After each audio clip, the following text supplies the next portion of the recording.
बिरबायल' बारजों नोंनि आंनि मोजां मोननाया बबेबा जोमैयाव बिरलांबाय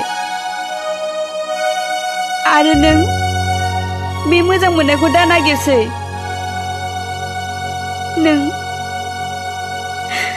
नों आंखौ बावगारलांदो।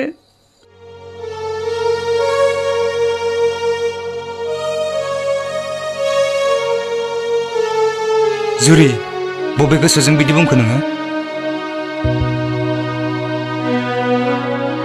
ओइ जुरि, आंनि बिखाया साखांबाय। नों आंनि गोसो गोरबोखौ मानो सेना लांखो?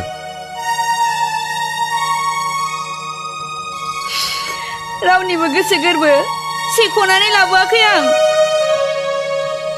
नों आरो आंनि थाखाय जेबो दाजा। बे मोजां मोनलायनायखौ आं बावगारलांनो गोसो जाबाय।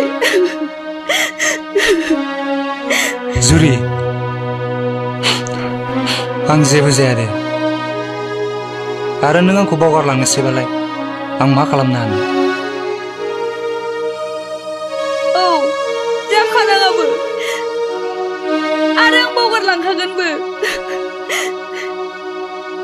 बावगारलां नोङो।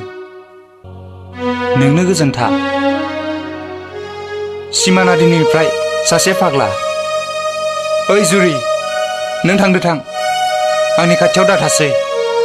आंनि बिखाया गावस्रालांजोब्बाय। सिमान, नोंखौ जेबो जानो मोना होनबायना। आंनि थाखाय आरो मानो बिखा गावस्रानांगौ जाखो? जायखौ दसे गोसोखाङाब्लानो दसे नुवाब्लानो थानो हाया आरो दिनै बिनो बावगारलाङोब्ला? ओइ जुरि, सिमाना फाग्ला। सिमान, जेबो जानो मोनखाया होनखाबायना। गोरोन्थिया आंनिसो जागोन। आंबो बावगारामोन, नाथाय नोंनि आमायानो मानो बुजिया? सिमान, नों आंखौ बावगारदो, बावगारनो हायाब्लाबो। नों आंखौ थार गोसोजों मोजां मोनोब्ला आमायखौ मानो गिदों? नों आंखौ बावगारदो, बावगारनो हायाब्लाबो।